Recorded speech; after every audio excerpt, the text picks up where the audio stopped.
Wanda. Wanda, this is Eve Archer.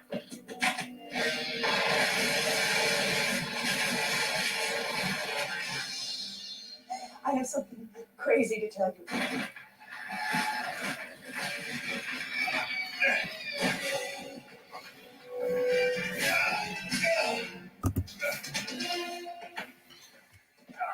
It's a capital crime to try to kill the next big boss of the class.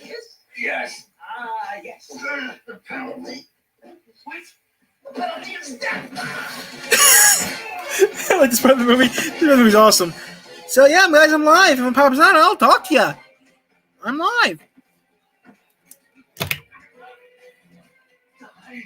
Please, God, die. Dalton, shut up.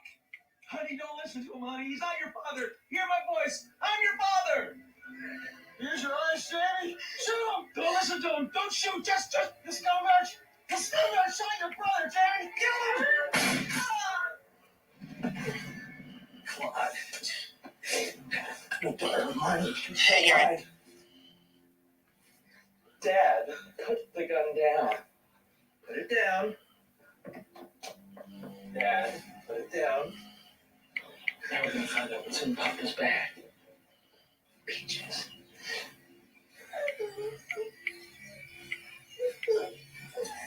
Say goodbye to Papa.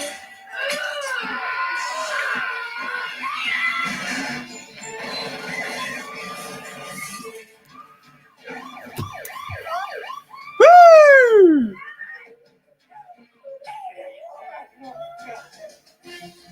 Sorry, you okay?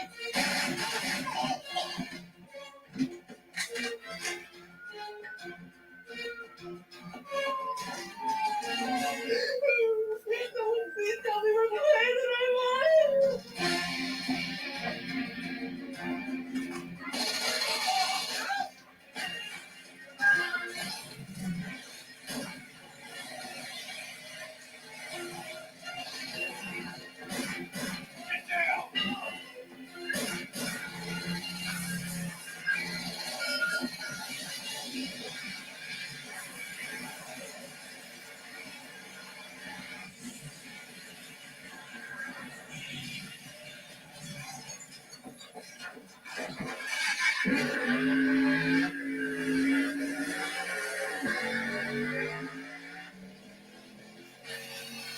Two cigarettes.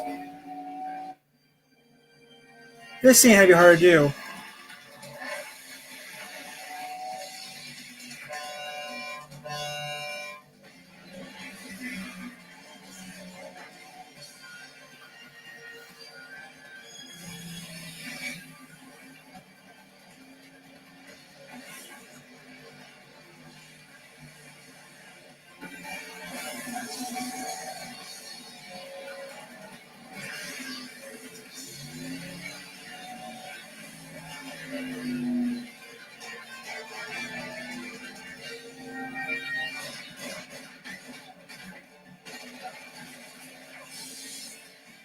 Uh-oh.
not a young man anymore. Hello?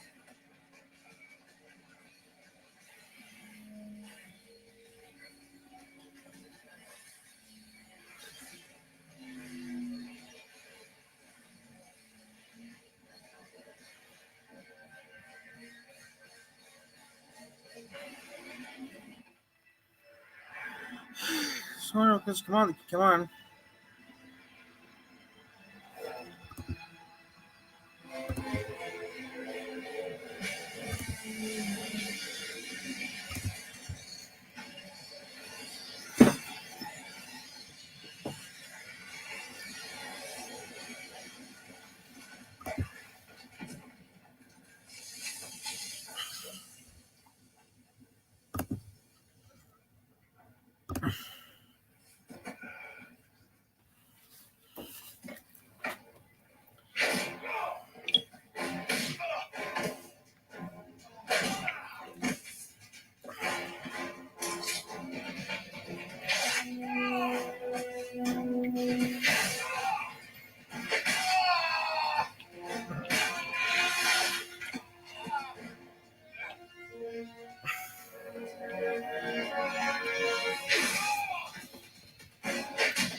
You're right, Johnny. I've misbehaved. I need to be punished.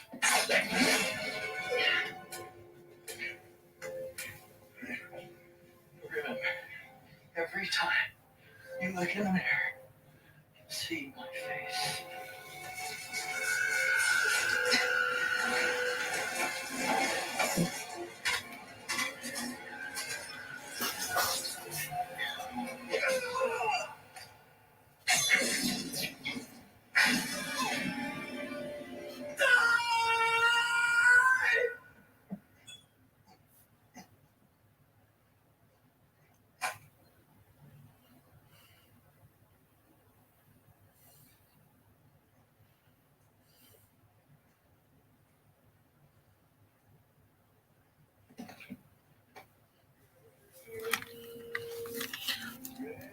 Hi guys.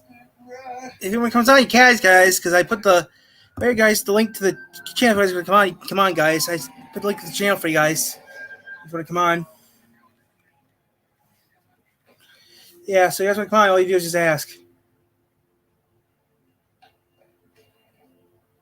okay, Archer? So you guys want to come on, all you do is just ask. You guys can come on. Call. Archer, sir.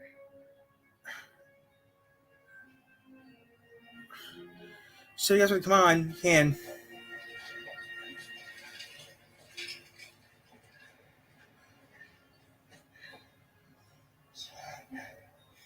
They're bringing in their top surgical team from DC. You're going to be okay.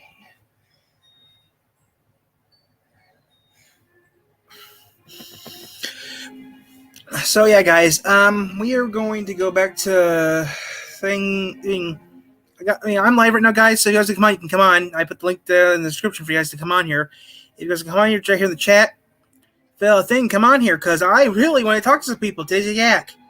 Yeah. So there's a link right there, guys. It's in the chat. It's in the chat. It's in the chat. Sorry, this is backwards. It's in the chat, so you guys can click the chat, fill out a thing, then poof, you can talk to me. I'll be on here. We can talk a little bit. If you guys want to. Up to you.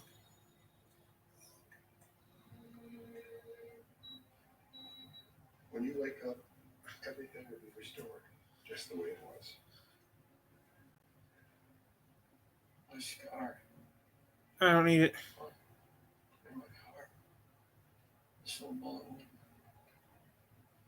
I don't need it anymore. Okay. So you guys want to come on, just pop in the chat here, and I'll click you on here. We can talk. I just have to do a couple things, and that's it. And a little bit, guys, to do a couple things, but I will stay on. Okay, yes, I'm not going off. I am staying on for I'll stay on for an hour. If someone comes on here and talks to me, we'll stay on longer. This is I'm trying to do this at least once a month, guys. We're still doing this once a month, or maybe twice a month, but still going to be doing this. You know, like I said, maybe do this maybe once a week. It depends how much I use. Maybe do this once a week, but I want to make sure you guys know that I will not stop doing this. So if you guys want to come on here, click the link right over there, and I will put you guys on. All you do is just ask. It's free, and if you come on here, I will answer your questions. So yeah, and a little bit. I'll put some music on. Scratch. I'll put some music on in about 5 seconds. This thing does not work good with VCR. That's what's sucks about this thing. It doesn't work good with the VCR. But yeah, guys, if you guys want to come on here and talk, just come up here and I'll talk to you. Put something in the chat. Put your face on here at the bottom of the screen right here, and I will put you on. That's how it works here. My PO box is scrolling right there. My PO box is scrolling on the ticker behind the bottom of the screen here. Also, if we get severe weather, I'll put the severe weather down that ticker. So yeah. All right, so like I said, guys, that's what we're gonna do. The headphones are on, guys. I can hear you guys if you talk to me on the headphones on. If I don't have the headphones on, the microphone gets backfeed and it's all distorted and it sounds bad. So that's why I have to wear headphones for. You guys don't have to wear headphones if you don't want to, but I have to, so this would work. So yeah, it's a little bit hot and muggy today. I had a long day. I went to work today, which is odd. I usually go to work on Wednesdays, but today I went to work for some personal reason. So I go do this thing tomorrow at the doctor's, and that's about it. So yeah, so if you wants to come on, just come right here and talk to me. I know I'm not talking to myself. I really don't give a care. Let's put turn this off.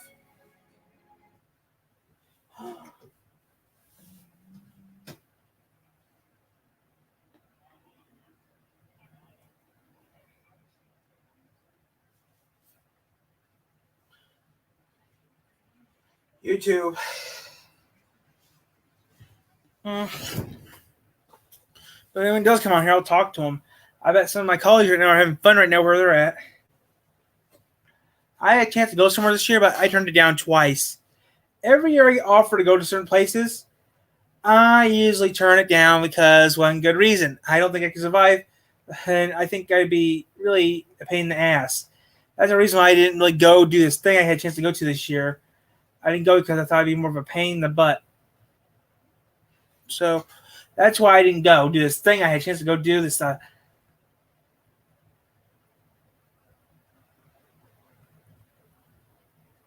yeah, I had a chance to go do this thing a couple years ago. I turned it down, so I wouldn't have to worry about going. I mean, I've been able to go to some places that I never thought I'd be able to go when I was younger. Well, today, still can't believe I went to every single state Myers operates in. Like I said, guys, you're going to come on. I'll be on for a while.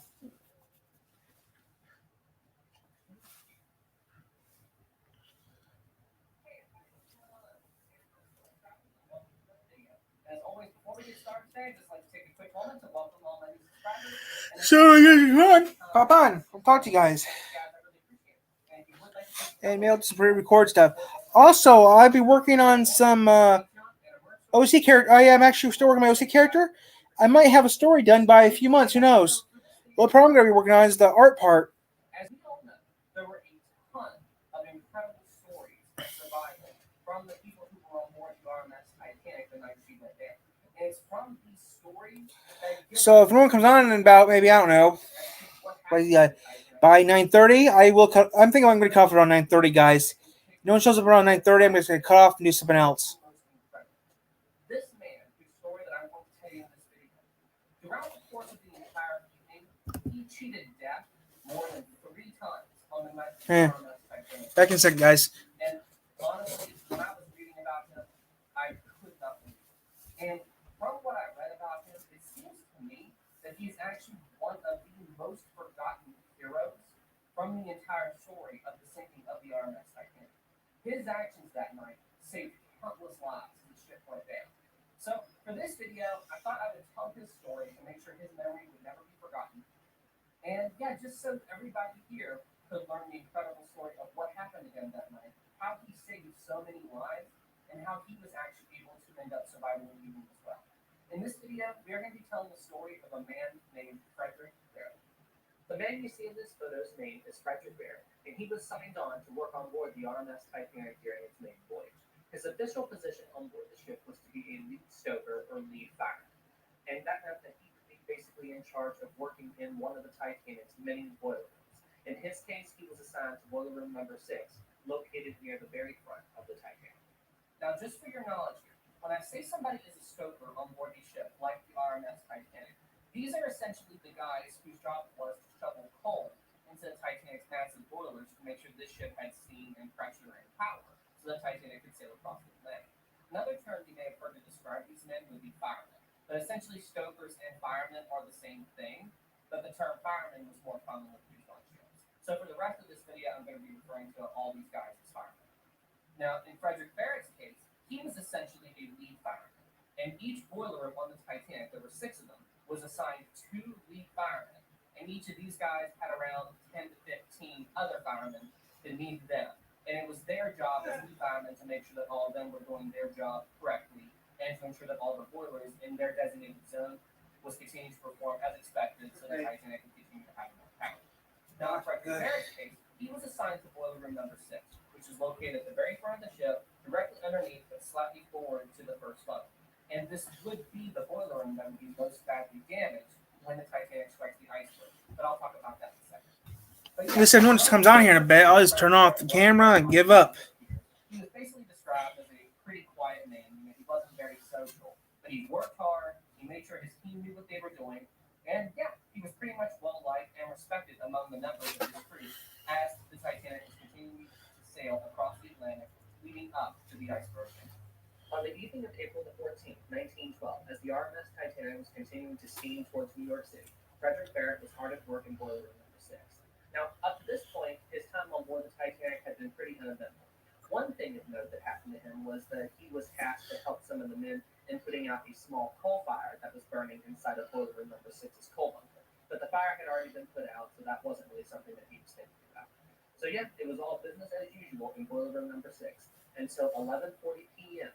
when the Titanic's lookouts on the boat deck high above spotted an iceberg coming out of the darkness. Now, the first sign of trouble inside of boiler room number 6 occurred when a red warning light came on, letting the crew down in this boiler room know that they would need to stop the Titanic.